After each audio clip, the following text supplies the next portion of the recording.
Amen. Une personne qui aimerait témoigner? Moi, je vais l'annoncer. Nous autres, on avait notre pourvoirie avant. On devait passer une phase cette semaine. Nos acheteurs ont décidé qu'ils reculaient. Donc, c'est mon nom est en contrôle de ciel. Je suis pas tu es en contrôle de tout. Fait que, mais c'est juste que on l'a vraiment bien reçu. On était un petit peu fou. Mais c'est rien. Dieu est en contrôle de tout. J'entends un toit. Mon mari est avec moi. Les enfants sont là. Et mon nom est écrit encore dans le ciel. Yes. Amen. Des fois, on ne peut pas se fier aux hommes.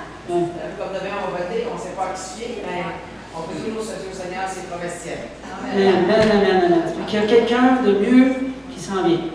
On peut dire ça comme ça. Amen. Alléluia. Donc, prions simplement pour accompagner Claude et Maryse dans cette situation. Amen. Alléluia. Merci.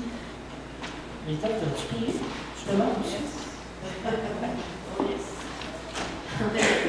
Seigneur, on vient tous en accord, Seigneur, parce qu'on croit en la puissance de l'accord dans la prière, Seigneur. Et Seigneur, en ce moment, je crois aussi que vraiment dans cette fête, nous sommes dans un ciel ouvert. Amen. Et Seigneur, c'est un ciel ouvert, Seigneur, pour recevoir la pluie de la première, de l'arrière-saison éternelle. Et Seigneur, c'est pourquoi, Seigneur, tout projet ralenti débloque dans le nom de Jésus-Christ de Nazareth.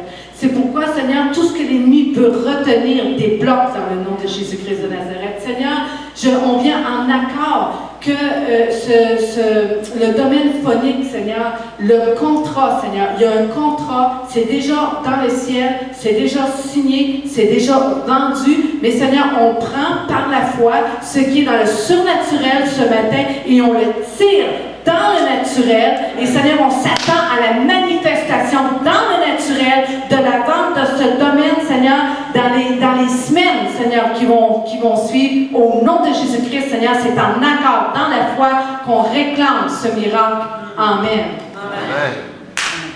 Amen. Merci. J'invite Rita c'est Pasteur Rita qui va nous donner la parole ce matin. Amen. Donc, ça ouvre bien le sujet ce matin. Amen. Fait qu'on va prendre quelques minutes pour regarder la parole de Dieu ensemble. Et vous savez, comme j'aime à dire souvent, moi je suis un peu comme une maîtresse d'école.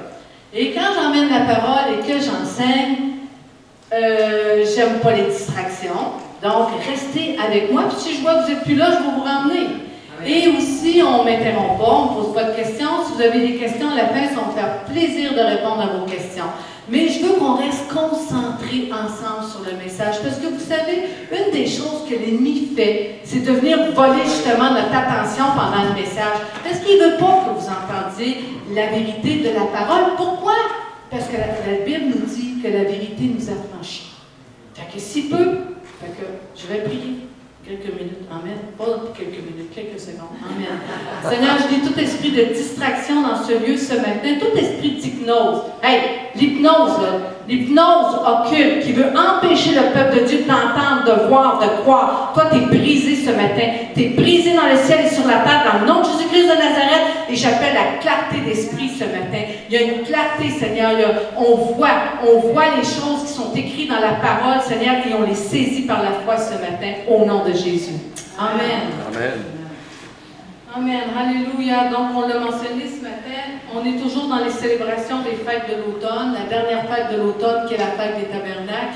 Demain, c'est le dernier jour, le grand jour de la fête. Et c'est dans ce grand jour de la fête que Jésus s'est crié haut et fort au temple. Venez à moi, vous tous qui avez soif, des fleuves d'eau vive couleront de votre sein. Donc, Jésus était là, présent à la fête des tabernacles, pour prophétiquement dire, hey, c'est mon fleuve, c'est mon abondance que je veux déverser sur vous. Amen. Donc, Jésus lui-même était présent à cette fête-là pour et annoncer ces choses-là prophétiques.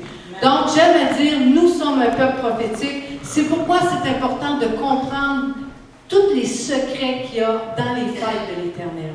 Et puis, je crois vraiment que Dieu, il y a une révélation qu'il veut apporter à son Église dans ces derniers jours concernant ces fêtes. Mais j'aimerais vous faire un petit rappel général. Et cette semaine, j'ai relu dans ce livre-là « Rétablissement de toutes choses » de Mario Mascotte. Vous savez, Mario Mascotte, c'est un évangéliste québécois. Il est rendu à près de 70 ans.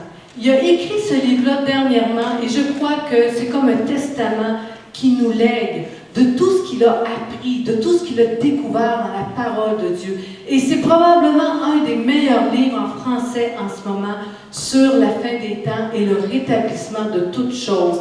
On peut trouver ce livre-là directement sur son site Pain de vie. Puis je vous encourage à vous procurer ce livre-là parce que comme peuple de Dieu, on ne doit pas être ignorant de la saison dans laquelle nous sommes en ce moment. La dernière chose que Dieu veut, c'est qu'on soit ignorant. Et même comme peuple de Dieu, on devrait être à l'avant-garde des signes là, de ce qui se passe dans le monde. On devrait être vraiment allumé là-dessus parce que Jésus revient bientôt. Donc, voici ce qu'il dit, Mario. Je vais vous le lire à la page. Je trouvais qu'il faisait un beau résumé. Parce qu'en fait, ce qu'il dit là-dedans, c'est que Dieu ne fait rien au hasard. Dieu fait tout dans un calendrier précis. On a un Dieu organisé. Et ça devrait nous rassurer. Donc, voici ce qu'il dit. Je vais vous le lire tel qu'il est. Il dit, le calendrier de Dieu doit être respecté à la lettre. Jésus-Christ fut crucifié le jour de la Pâque. Il fut enseveli pendant la fête des pains sans levain.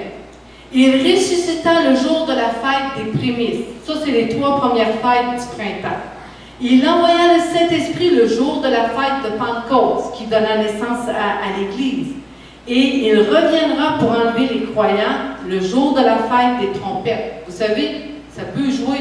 Parce que vous savez, la fête des trompettes, c'est la seule fête qu'on ne sait ni le jour ni l'heure qu'elle commence. Parce que ça dépend des lunes. Et quand Jésus dit « Je ne sais ni le jour ni l'heure que je vais revenir », il ne peut pas le savoir. Parce que c'est la seule fête qu'on ne sait pas ni le jour ni l'heure. Il reviendra sur la terre avec ses rachetés le jour de la fête de l'expiation, le jour où prophétiquement les Juifs vont se repentir d'avoir rejeté Jésus. Et il va inaugurer le règne de 1000 ans le jour de la fête des tabernacles. Wow!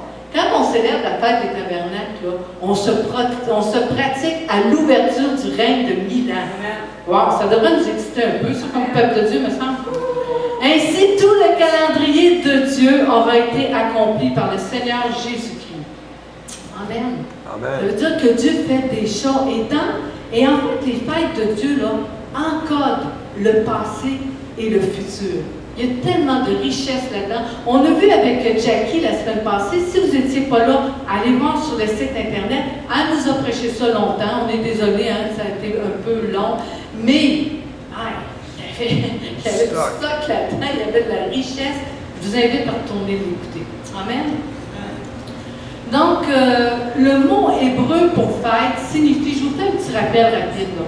C'est un temps divinement appointé par Dieu, c'est un rendez-vous divin, c'est un ciel ouvert. Donc, autrement dit, Dieu, 3 fois par année, là, il nous invite dans un temps spécial avec lui de célébration dans un ciel ouvert. Et Dieu veut nous accorder des clés pour notre succès. Il veut nous accorder des clés qui vont débloquer nos bénédictions. Et il les révèle à travers ces célébrations. Il y a tellement, comme je disais tantôt, de vérités cachées là-dedans. Ce sont des vérités qui ne peuvent pas se comprendre sans qu'on développe un peu de compréhension hébraïque. C'est pour ça qu'on a fait venir les ministères Ariel. On a besoin de connecter plus avec la pensée hébraïque parce que l'Église a comme déconnecté complètement de ça et on échappe tellement de choses parce qu'on ne comprend pas cette base-là hébraïque des Écritures. Donc, ce sont des vérités, c'est ça, qui peuvent être compris en regardant la pensée hébraïque. Donc, en Lévitique 23, Dieu y ordonne à Moïse, Dieu prend le temps d'ordonner à Moïse, d'expliquer à son peuple que ces fêtes étaient des temps particuliers, c'était des rendez-vous spécifiques. Pourquoi? Pour recevoir des révélations fraîches de lui, pour faire l'expérience de ses bénédictions. En d'autres mots, Dieu dit, je vais désigner des dates particulières sur mon calendrier pour que vous reveniez à moi. Je vais revenir là-dessus. Revenez à moi et que vous regardiez à mes plans que j'ai faits pour vous bénir sur le plan spirituel, sur le plan physique et sur le plan financier. Bon, là, je vais faire une pause. C'est qu'en fait, là, si vous savez, la vie à l'escalier. À tous les jours, on est bombardé de toutes sortes de choses, des difficultés. Il y a beaucoup de choses qui viennent contre nous. Bon, on sait que celui qui est en nous est plus fort que celui qui est dans le monde. Mais on est quand même dans un combat spirituel. On est quand même dans cette guerre-là. Et Dieu, là, il nous dit, moi, je connais les patterns que l'ennemi fait autour de vous. Autrement dit, les cycles de l'ennemi autour de vos vies. Mais là, je vous donne l'occasion, 3 fois par année, de venir dans mes fêtes et de briser ces patterns-là, ces cycles-là que l'ennemi essaie continuellement d'apporter dans vos vies. OK. Vous savez qu'on a un cycle hebdomadaire qu'on appelle le jour du repos. Bon, je ne vais pas faire un plaidoyer sur le sabbat. Le sabbat, c'est le sabbat. C'est le 4e commandement de Dieu. Le sabbat, c'est le sabbat, point. Bon. Maintenant, savez-vous que quand on prend un jour de repos par semaine, savez-vous ce que ça fait dans nos vies? Ça nous donne l'opportunité de reconnecter vraiment avec Dieu. Ça nous donne l'opportunité d'avoir un temps spécial en famille, d'être bénis en couple, d'être bénis dans nos mariages. Mais si on tourne comme des toupies, 7 jours sur 7, et qu'on s'arrête jamais, vous allez remarquer une chose, on se déconnecte, on se déconnecte, on se déconnecte, on se déconnecte. Alors tout d'un coup, on ne sait plus, on se réveille un beau matin, on est dans un mariage, on vit comme des étrangers. Hein? On se réveille un beau matin, on se rend compte que le temps d'élever nos enfants puis d'avoir du bon temps avec eux autres est déjà passé. Ils sont déjà partis, ils sont déjà loin de la maison. Comprenez-vous? Parce qu'on ne s'arrête pas. Et Dieu dit, une fois par semaine, viens dans ma présence. Fais un temps spécial avec ta famille. Fais un temps spécial avec tes enfants. Puis moi, je vais te bénir. Comprenez-vous? C'est ça que Dieu veut faire. Et il fait la même chose avec ces 3 fêtes. Hey, c'est une grande célébration. La Pâque, c'est la fête de délivrance par excellence. La Pentecôte, c'est la puissance de Dieu, le Saint-Esprit qui est venu sur la terre. La fête des tabernacles, c'est la grande pratique générale pour l'enlèvement de l'Église, pour le retour de Jésus, pour le millénium. Wouh! Hey, c'est puissant, là! Et là, le Seigneur il dit, viens dans ma présence. En même temps, ce matin, là, je viens de faire un petit résumé général, mais ce matin, je vais vous prêcher sur les finances en passant. Pas encore, mais je m'en viens. Donc, Deutéronome 16, Dieu dit à son peuple 3 fois par année, tous les morts d'entre vous se présenteront devant l'Éternel, ton Dieu, dans le lieu qu'il choisira. Donc, à la fête des pains sans levain, qui est les fêtes du printemps, la Pâque, à la fête des semaines, qui est la Pentecôte, et à la fête des tabernacles. Et là, il y a une petite phrase. On ne paraîtra point devant l'Éternel les mains vides. Et là, Dieu est en train d'énoncer un principe important. Il est en train de nous donner une clé, en fait. OK? Et le Seigneur, dans ces derniers temps, il veut révéler ces principes-là à son Église. Pourquoi? Pour nous libérer et libérer nos finances. Avez-vous remarqué comme peuple de Dieu comment l'ennemi est intéressé pour nos finances? Comment il aime bloquer? Comment il aime venir voler? Hein? Parce qu'il ne veut pas que le peuple de Dieu soit dans la prospérité. Pourquoi? Parce qu'il sait que quand les enfants de Dieu prospèrent, ils investissent dans son royaume. Et ça, il ne veut pas ça. Fait qu'est-ce qu'il fait? Il cache ces vérités-là au peuple de Dieu, puis il dit, on va les maintenir dans un statu quo, dans une situation moyenne. Mais ce n'est pas ça que Dieu a pour nous. Donc, vous me suivez? Donc, 3 fois par année, les offrandes étaient apportées. Pourquoi? En l'honneur de l'Éternel.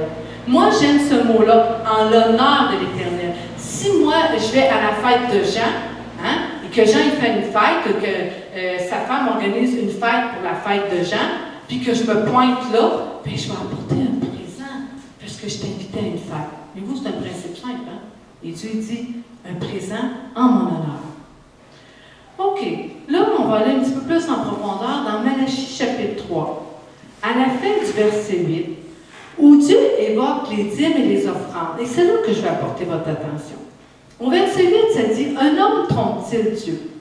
Quand vous me trompez et vous dites, mais en quoi t'avons-nous trompé? » Et là, Dieu de répondre, « Dans les dîmes et les offrandes. » Ici, le mot « offrande », c'est un mot tiré de l'hébreu qui est traduit par terouma. Terouma, T-E-R-U-M-A-H, ou T-E-R-W-U-M-A-H, en tout cas c'est le mot teruma, je ne l'ai pas mis là, et ce mot-là veut dire prémisse. OK. Donc, là, Dieu dit, il parle à son peuple, il dit, vous me volez dans les dîmes et les prémices. Et les prémices, c'est exactement l'offrande qui était apportée dans ces fêtes. Et là, j'aime à dire une chose. L'ennemi, là, ce sont des vérités que l'ennemi a voilées au peuple de Dieu. Pourquoi? Parce qu'on s'est éloigné de nos racines hébraïques. Et qu'est-ce qui s'est passé? C'est que l'Église a connecté davantage avec le paganisme. L'Église a connecté davantage même avec l'occulte. Et le phénomène qu'on voit, c'est qu'on a fait rentrer toutes les fêtes du monde dans l'Église. Écoutez, je ne suis pas contre la fête des pères, la fête des mères, je ne suis pas contre ces fêtes-là. Mais c'est qu'on a fait rentrer ces fêtes-là, c'est drôle, on n'entend pas parler de la fête, très peu de la fête de Pentecôte. On célèbre la Pâque Easter, avec les cocos de Pâques et tout le paganisme qui est rentré là-dedans. Voyez-vous?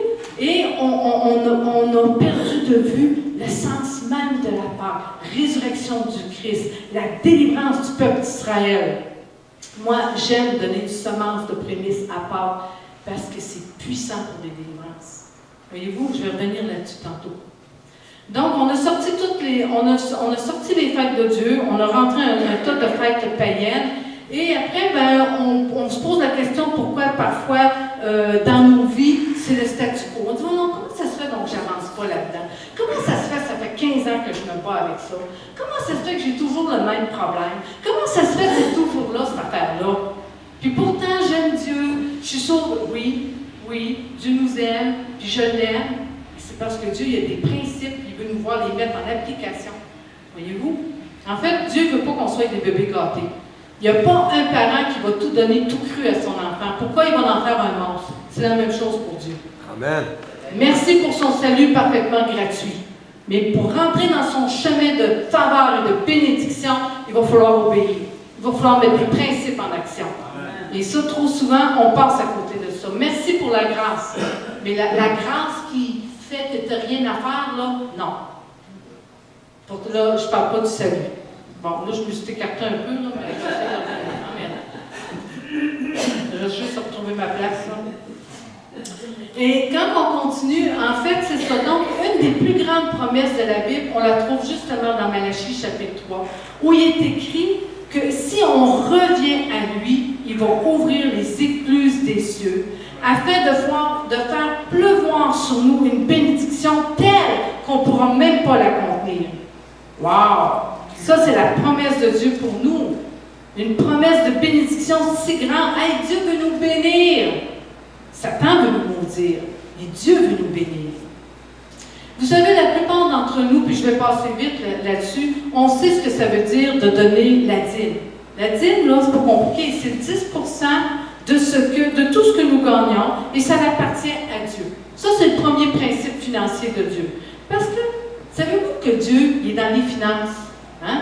Pourquoi? Parce que Dieu, il y avait un plan financier pour son peuple, pour bénir son peuple, mais aussi pour que son royaume avance ici sur la terre, parce que nous appartenons au royaume.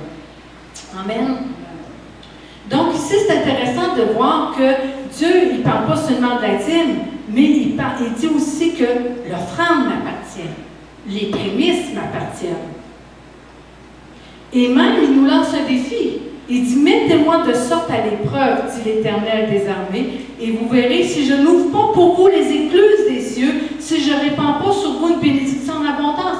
Autrement dit, Dieu, il dit, là, mets-moi à l'épreuve. C'est pas le montant, là. Mets-moi à l'épreuve. Tu vas voir si je ne vais pas ouvrir les écluses. Et ça, là, moi, je vais faire une petite parenthèse, là. Arrêtons, comme peuple de Dieu, de donner religieusement. Ce que j'entends par là, de donner parce qu'on a l'habitude de donner notre dîme. Bravo si tu donnes ta dîme, cette habitude-là, c'est merveilleux. Mais je t'en prie, reviens à la façon de faire de Dieu. J'apporte ma dîme à l'Éternel, j'investis dans son royaume, Dieu va me bénir, il y a une récolte pour moi qui s'en vient, et je donne dans la joie, je sais pourquoi je donne pas parce qu'on me le dit, mais je le comprends. Comprenez-vous? Ouais. Il faut faire les choses. Amen. Arrêtons de faire les choses religieusement, par habitude, mais faisons-le dans la foi. Saviez-vous que durant le millénium, et ça j'ai trouvé ça tellement intéressant, le prophète Zacharie, nous parle de la fête des tabernacles. Et il prophétise en Zacharie 14, versets 16 et 17, que les nations de la terre vont monter à Jérusalem pour célébrer la fête des tabernacles. Wow! Ça, c'est pendant le millénium. Fait que ceux qui seraient portés de dire que ça s'est dépassé complètement, j'ai une petite nouvelle pour vous, prophète Zacharie, c'est ce qu'il nous annonce. Voici ce qui est écrit. Tous ceux qui resteront de toutes les nations, venus, je vais te laisser lire le verset, j'en ai. Donc, tous ceux qui resteront de toutes les nations, venus contre Jérusalem, monteront chaque année pour se prosterner devant le roi, l'Éternel des armées, et pour célébrer la fête des tabernacles. 17. S'il y a des familles de la terre qui ne montent pas à Jérusalem pour se prosterner devant le roi, l'Éternel des armées, la pluie ne tombera pas sur elle. Là, le prophète est en train de nous dire, les nations de la terre vont revenir à Jérusalem célébrer cette fête-là. Remarquez bien la question de la pluie. C'est drôle, la connexion avec la fête des tabernacles et la pluie. Je vais revenir là-dessus tantôt. Suivez-moi bien. Et même que, hey, là, on est dans le millénium, là. Supposé d'être le règne parfait, là. Hey, le Seigneur, il dit, ceux des nations qui ne vont pas monter, là, à Jérusalem pour célébrer la fête des tabernacles, la pluie ne tombera pas sur eux. Wow, OK, là, je pense qu'il y a quelque chose, là. Et puis, en faisant une étude, justement, du ministère Ariel sur les 4 temples de Dieu, j'ai découvert vraiment comment Dieu, pendant le millénium, il va y avoir un temple pendant le millénium. D'ailleurs, allez voir sur Internet, faites temple prophète Ézéchiel, vous allez voir la description. On a fait comment on appelle ça, une animation en 3D sur ce temple-là qui va avoir lieu pendant le règne de 1000 ans. Donc, ça vaut la peine d'aller voir à quoi ça va ressembler. Donc, ici, pendant le prophète Ézéchiel nous parle de ce temple-là à partir du chapitre 40. Et là, j'ai découvert que c'est pas fini. En plus, saviez-vous qu'il nous parle de la loi des offrandes. À partir du chapitre 45, on y trouve toutes sortes d'instructions d'ordre général qui sont suivies de prescriptions spécifiques et nous retrouvons les offrandes apportées. Écoutez bien ça. Là, Dieu il donne le prophète, il est en train de nous parler comment ça va fonctionner pendant le millénium. Ceux qui pensent qu'ils vont être en vacances d'offrandes pendant le millénium, j'ai une bonne nouvelle pour vous. Ça vient de se pratiquer tout de suite. Parce que écoutez bien ça, ce que ça dit. Amen. Ils vont emporter une offrande au Nouvel An. Ils vont emporter une offrande à Pâques. Ils vont emporter une offrande à la fête des tabernacles. Ils vont emporter des offrandes au sabbat. Ils vont emporter de l'offrande aux nouvelles lunes. Ils vont emporter des offrandes relatives aux fêtes et aux solennités. Ils vont emporter des offrandes pour les sacrifices quotidiens. Et tous les offrandes qui seront apportées. Waouh! On est dans le millénium. Ça veut dire quoi, ça? Ça veut dire que Dieu donne des instructions à son peuple.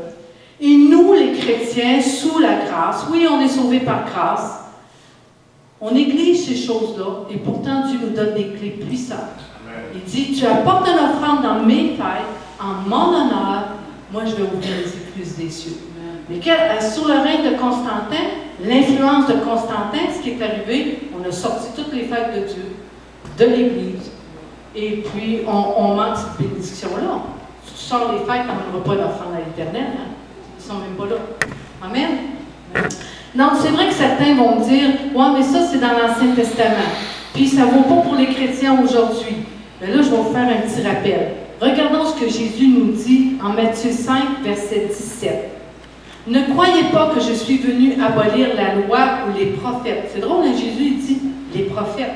Là, je viens de vous parler de 2 prophètes. Je suis venu non pas pour abolir, mais pour accomplir. En d'autres mots, Jésus déclare, je ne suis pas venu abolir ce qu'on appelle la Torah ou la loi. Et ça veut dire des instructions. Mais je suis venu vous montrer comment vous pouvez les vivre et comment libérer la puissance de bénédiction dans vos vies. Wow! Là, au nom de Jésus, merci Seigneur que ça... Seigneur, merci Seigneur. Seigneur, je délie, Seigneur, cette compréhension. Je la délie surnaturellement dans le ciel et sur la terre, Seigneur. De toutes ces vérités fondamentales que l'ennemi a caché à ton peuple, Seigneur. C'est délié dans le ciel et sur la terre, et nos yeux s'ouvrent, Seigneur, de sorte, Seigneur, qu'on vient, Seigneur, dans la foi, en accord avec ces révélations-là au nom de Jésus. Donc, c'est important de comprendre ici qu'on ne parle pas de légalisme, mais qu'on parle de la parole de Dieu qui délie nos bénédictions divines. Et Jésus poursuit au verset 18 en disant, « Car je vous le dis en vérité, tant que le ciel et la terre ne passeront point, il ne disparaîtra point de la loi un seul iota, un seul trait de la lettre, jusqu'à ce que tout soit arrivé. » Amen. Amen. Le terme « loi » peut signifier deux choses. Suivez-moi bien. En grec, là, c'est synonyme de légalisme. Les faits et ne fait pas de la religion. Que nous devrions suivre pour être sauvés et pour aller au ciel. Mais en hébreu, la loi de Dieu fait référence à un chemin, à une façon de faire, à un enseignement, à une instruction. Amen. La parole de Dieu, c'est elle qui est notre guide. Puis elle n'a pas pour but de nous lier au légalisme. Mais elle a pour but de nous conduire dans un chemin qui va emmener les bénédictions de Dieu acquis dans les lieux célestes, ici sur la terre. Elle a également pour but de nous montrer comment vivre sous ces écluses-là des cieux.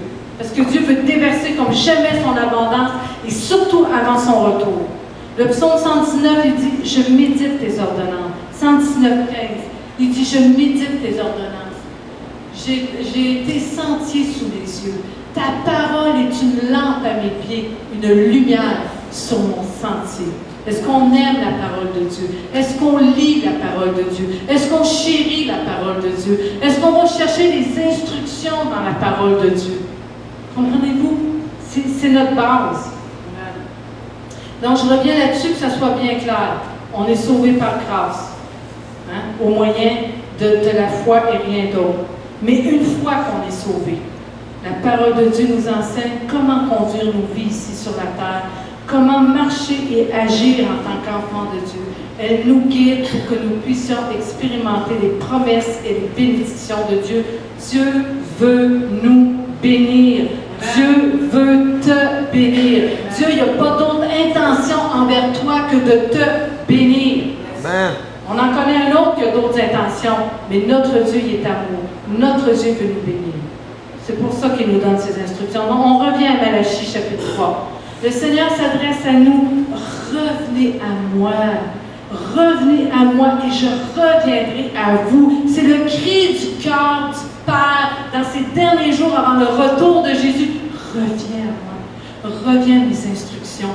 Reviens à mes façons de faire. Reviens à ma parole. Marche dans la lumière. Fuis les ténèbres. C'est une situation dans ta vie qui ne marche pas. Trouve les solutions dans ma parole. Accorde-toi avec ma parole et tu vas voir ma gloire. Amen. Non, on peut imaginer Dieu qui nous dit, s'il te plaît, reviens à moi. J'ai encore tant de choses à te révéler. Je désire tellement te bénir. Et là, avec enthousiasme, on peut répondre, ah, mais comment devons-nous revenir à toi? Et Dieu répond, à la façon que j'ai enseigné à vos pères, dans les dîmes et les offrandes, au verset 8. Reviens à moi comme au jour d'autrefois. Vous savez, le peuple d'Israël savait que s'ils venaient dans ces fêtes-là, les mains vides, ça les rendait inefficaces. Le peuple d'Israël comprenait l'importance des dîmes, des prémices. Dieu les avait enseignés dès la fondation de ce peuple-là. Pourquoi? Parce que Dieu voulait les appauvrir? Non. Parce que Dieu voulait les bénir. Donc ici, on voit que dans Malachie, le Seigneur s'adresse au peuple juif. Mais à présent, en Jésus, nous avons été inclus, greffés à l'héritage d'Israël. Le peuple juif comprenait toutes ces choses-là. Il comprenait ce que signifiait l'offrande, car l'offrande est le miracle qui va ouvrir les écluses du ciel sur nos vies. Amen. Amen. Je le répète, l'offrande est le miracle qui va ouvrir les écluses du ciel sur nos vies. Amen. Vous savez que le terme hébreu ici, traduit par écluse, tel qu'il est écrit dans Malachie 3.10, ça signifie un portail. Donc, on a moins l'habitude de ça, des portails. Ici, en Afrique, là, ils font des clôtures, là, comme pour le centre Caleb, là, on a fait une grande clôture, là, et là, on est sur le point d'installer un portail. Hein, on a moins l'habitude, nous, ici, nos résidences, il n'y a rien de clôturé, on n'a pas trop de portails ici. Mais Dieu, quand il parle de l'écluse ici, là, ça signifie un portail. Ça signifie une porte principale très large. OK? Et ceci révèle la capacité de Dieu à satisfaire à tous nos besoins. Chaque fois qu'une écluse passe au-dessus de nous, 3 fois par année, à la fête de Pâques, à la fête de la Pentecôte, à la fête des Tabernacles. Autrement dit, Dieu, ce qu'il nous dit pendant ces fêtes-là, ce qui est bloqué dans ta vie, là, viens dans la foi. Apporte-moi l'offrande. Tu vas voir les églises des cieux s'ouvrir pour toi. Amen. Amen. Amen. En fait, c'est ça, c'est que Dieu nous a donné ces clés-là puissantes pour briser les cycles de l'ennemi dans nos vies. Et plus on va s'approcher des cycles de Dieu dans ces fêtes, plus les cycles de l'ennemi vont lâcher prise dans nos vies. Plus on va s'approcher dans son repos du sabbat, plus les cycles de l'ennemi vont lâcher prise dans nos vies. Amen. Et ça, c'est important de comprendre ça. Et l'ennemi le sait. Et si on savait comment les satanistes apportent des offrandes dans une nouvelle lune, dans des fêtes, le royaume de Satan, là, si on savait comment ils sont actifs là-dedans, très actifs, parce que Satan, il imite Dieu. Et là, nous, le peuple de Dieu, il nous endort pour pas que nous, on vienne là-dedans. Parce qu'on sert le roi des rois, le Seigneur des seigneurs. Amen. Donc, c'est l'offrande de la fête des tabernacles. Et là, je reviens à l'offrande, parce que là, on parle aujourd'hui de l'offrande dans la fête des tabernacles. Ça permet à Dieu de relâcher la pluie de la première et de l'arrière-saison. Avez-vous vu tantôt dans Zacharie que ça disait que si les nations ne montaient pas à Jérusalem, il n'y aurait pas de pluie sur eux? C'est exactement la fête des tabernacles. Là. Dieu dit, moi, là, je veux t'arroser comme jamais. Je veux faire abonder tes semences. Je veux faire abonder tes récoltes. Parce que c'est la fête de la moisson. Je veux qu'il y ait une récolte pour toi dans ces temps-là. Et on retrouve, et on voit ça dans Jacques 5, 7. Écoutez bien Jacques 5, 7. Soyez donc patients, frères, jusqu'à l'avènement du Seigneur. Voyez le lien entre la pluie et l'avènement du Seigneur. La fête des tabernacles qui est l'ouverture du millénium et le retour du Seigneur.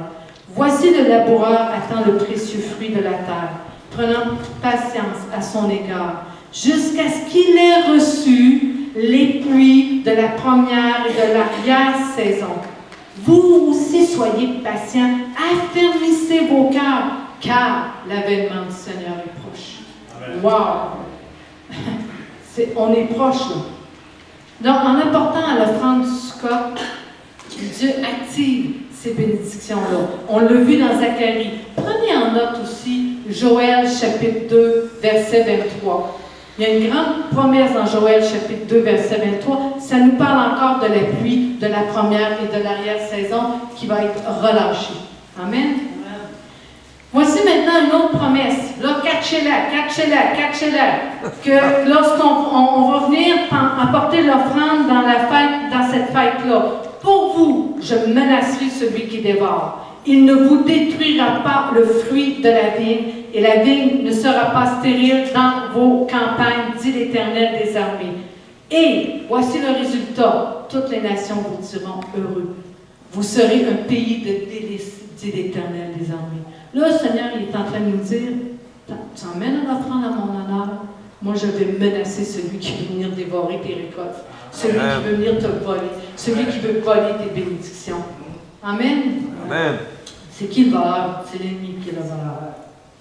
Maintenant, je vais terminer mon message, mais en étant concrète. J'aime qu'on ait des éléments concrets, parce qu'on a besoin de concret dans le peuple de Dieu. Je l'ai dit tantôt, on est un peuple prophétique. On sert un Dieu de symboles. OK? Et puis, et Dieu nous dit en Malachie, « Mettez-moi ainsi à l'épreuve. » Saviez-vous que les chiffres sont importants pour Dieu? Et nous pouvons apporter des offrandes symboliques et prophétiques. Je m'explique. Dieu ne fait rien au hasard. On voit partout dans la Bible, si on prend juste le chiffre 12, l'autre jour, j'étais étonnée d'entendre Jackie nous dire qu'à tous les 12e chapitres dans la Bible, là, il y avait quelque chose de spécial. Les 12e, pas chapitres, oui, les 12e. Il y avait, oui, c'est ça qu'elle a dit, il y avait quelque chose de spécial. Et tu prends juste le chiffre 12. Dieu ne fait rien au hasard. Les 12 apôtres, les 12 tribus d'Israël, les 12 portes dans Jérusalem. Les 12 paniers qui restent de la récolte. Hey, Dieu ne fait rien au hasard. Et si tu lis la Bible, là, quand il y a un chiffre, là, c'est des fois des détails. Pourquoi? Oui, tout c'est chez moi, je vais en parler. Là. Donc Dieu, là, lui, là, il est très symbolique, il est très prophétique, il est très stratégique. On a un Dieu stratégique, il ne fait rien, absolument rien au hasard.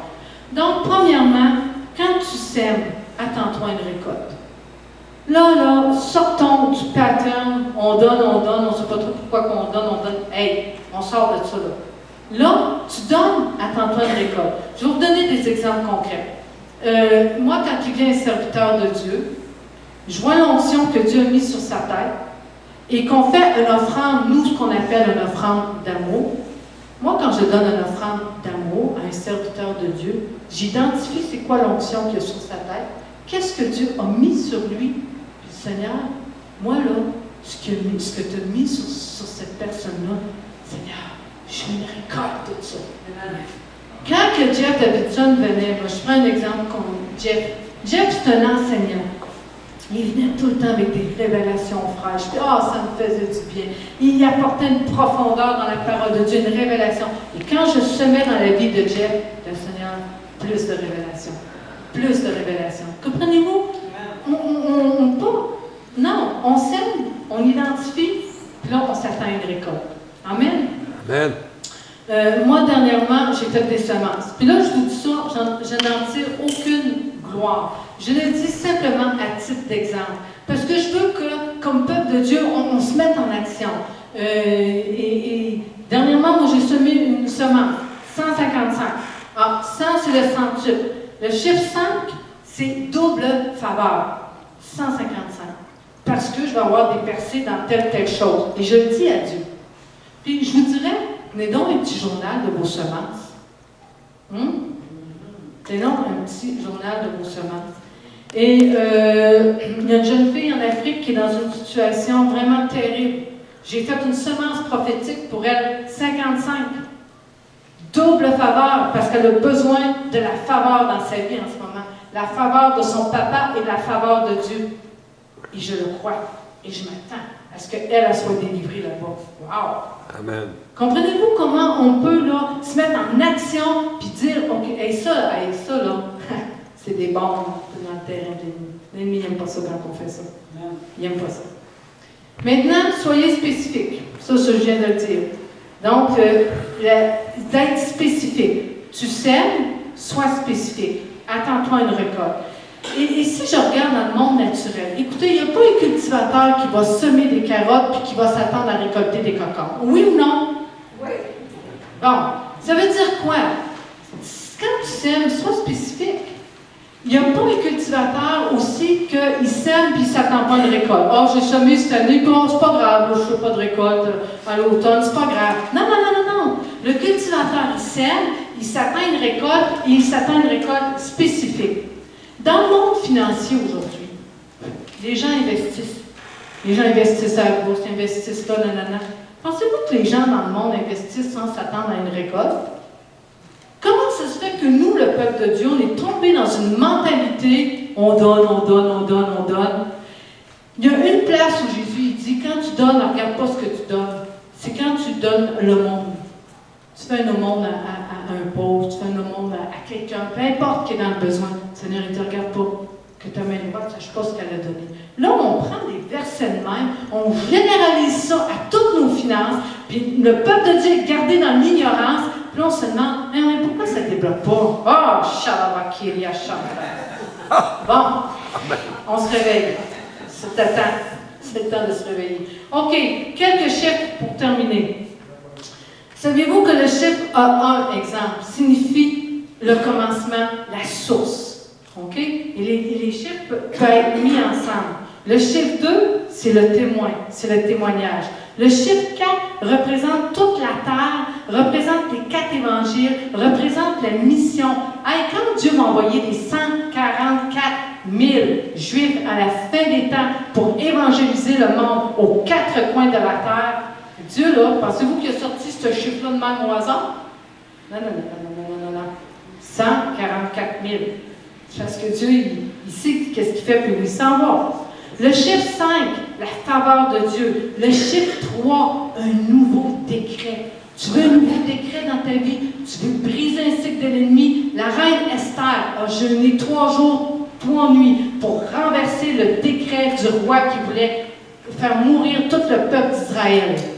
Donc, elle a jeûné 3 jours, 3 nuits. Semence, 33, 333, c'est 3 $. Là, je suis en train de te dire, OK, c'est correct. C'est 33, c'est correct. 333, 3333. OK?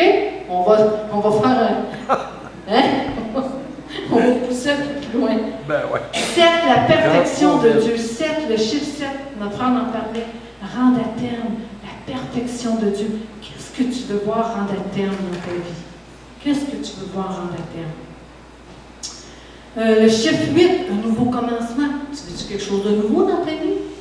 Le chiffre 9, le surnaturel de Dieu. Le chiffre 10, la loi et le gouvernement de Dieu. Et le chiffre 12 veut dire prendre aussi gouvernement. Voyez-vous, soyons prophétiques. Quand on apporte une offrande à l'Éternel, premièrement, là, arrête-toi dans la présence de Dieu. Identifie, là, OK, moi dans cette fête-là, je veux apporter une offrande, premièrement, en l'honneur de l'Éternel. Deuxièmement, Seigneur, tu me dis que je suis dans un temps de faveur, un ciel ouvert. Qu'est-ce qui est dans ma vie en ce moment, puis je veux que ça débarque? Est-ce que c'est une semence pour ton mariage? Est-ce que c'est une semence parce que tu veux voir un dossier débloqué? Est-ce que c'est une semence parce qu'il y a quelque chose qui est là dans ta vie et que ça traîne depuis trop longtemps? Est-ce que c'est une situation qui est récurrente dans ta vie? Qu'est-ce que tu veux qu'il débloque dans ta vie? Et là, tu enlignes ta semence avec ça. Et tu t'attends à recevoir, surtout dans la foi. Autrement dit, tu tends ta main. Tu vas chercher dans le surnaturel de Dieu. Tu tires dans le naturel et tu restes ferme jusqu'à ce que tu vois s'accomplir. Amen. Amen. Donc, je termine avec ça. Par ses offrandes, Dieu va déverser sur nous des riches bénédictions. Qui vont se traduire par la faveur auprès des hommes. Est-ce qu'on a besoin de la faveur de nos employeurs? Hein? Est-ce qu'on a besoin de la faveur des gens qui nous entourent? C'est la faveur auprès de Dieu. Avec la promesse que nos moissons vont avoir des racines profondes et qu'elles vont donner du fruit en abondance. Car Dieu désire que nous soyons une bénédiction pour tous ceux qui nous entourent. Amen. Donc, j'espère vraiment que ça termine un peu nos célébrations de la fête des tabernacles. Si vous avez encore un temps pour célébrer Dieu ce soir, faites-le. Demain, normalement, ça serait un jour de congé, mais je sais que ce n'est pas dans notre calendrier séculier, mais c'est peut-être avant le coucher du soleil. Alors, prenez un temps pour remercier Dieu pour toutes ses faveurs, toutes ses bénédictions. Commencez à danser. Commencez à chanter sur la semence que vous avez donnée, puis dire « Yes! Oh, thank you, Lord! Merci, Seigneur, pour ma récolte! » Ah! Amen! Fait qu'on va prier pour vos récoltes, vos semences et vos récoltes. Oui? J'aimerais, est-ce que je pourrais donner un témoignage? Oui. Amen. Oui. Oui. Prends le mien. Viens ici en avant. Viens en avant.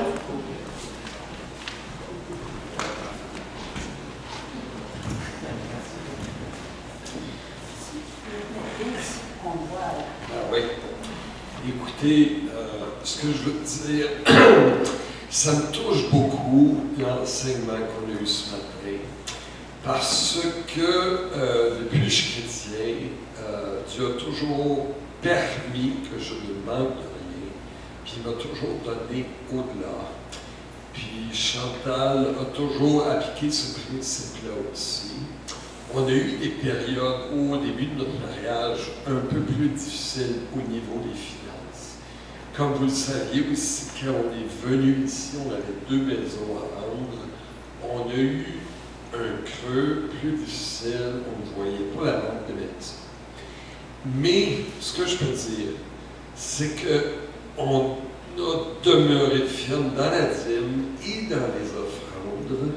Puis, malgré les situations, on a vu Dieu que tout à coup, il a comme tout débloqué en permettant la vente des 2 maisons et quand même à bon prix. Et en permettant qu'on trouve une maison à Stoneham selon nos moyens, qui ont prié Dieu, on ne veut plus d'hypothèque. On est tanné de donner cet argent-là à quand tout le monde souhaite ça. Mais le Seigneur a été bon, il l'a réalisé. Puis on s'est dit, bon, on va continuer de donner des offrandes et les dîmes. On parle des 2. Puis écoutez, moi, il y a une situation où je n'en reviens pas là. Ma grande-tante, la sœur de ma mère, est décédée, puis c'était comme notre 2e mère. Puis on a su du jour au lendemain qu'elle avait un bon montant d'argent, puis que c'était donné à ses neveux. Bien, du jour au lendemain, on a eu, ça a pris un an pour le règlement de la succession, on a eu 51 000 $. Fait que je dis ça moi, je dis de mon temps pour vous encourager et persévérer. On ne voit pas tout de suite le bénéfice, mais Dieu, lui, s'en rappelle. Le jour où on a donné un montant, puis il se plaît, il veut qu'on persiste là-dedans. Fait que la dîme, c'est le minimum, et l'offrande, c'est comme si on disait à Dieu, regarde, t'es tellement bon, je vais t'en donner plus parce que je crois que tu vas faire quelque chose. Fait que je vous encourage à mettre en pratique ce qu'on vient d'entendre ce matin.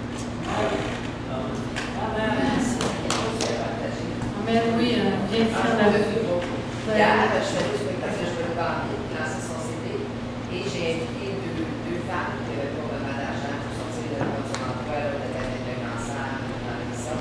Mais Dieu m'avait fait à cœur de les bénir, puis d'aller avec eux autres, puis ça allait manger quelque chose dans un petit restaurant. Mais finalement, je n'ai pas dans un restaurant après, mais il avait fait moi, je trouvais qu'il y avait des autres affaires à 10 heures, on mange pas pour le repas. Mais je sais quand je me levais à la table, je trouvais. Et là, je voyais la facture monter par la tête.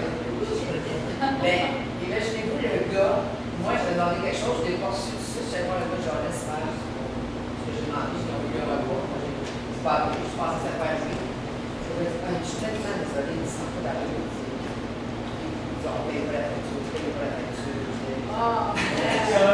Amen. Wow, c'est bon. On est à 60 $. Amen. Mais juste pour dire que si on oublie par la petite voix, Yes. moi je l'ai béni ces 2 petites sœurs-là, mais je pensais pas qu'ils mangent dedans.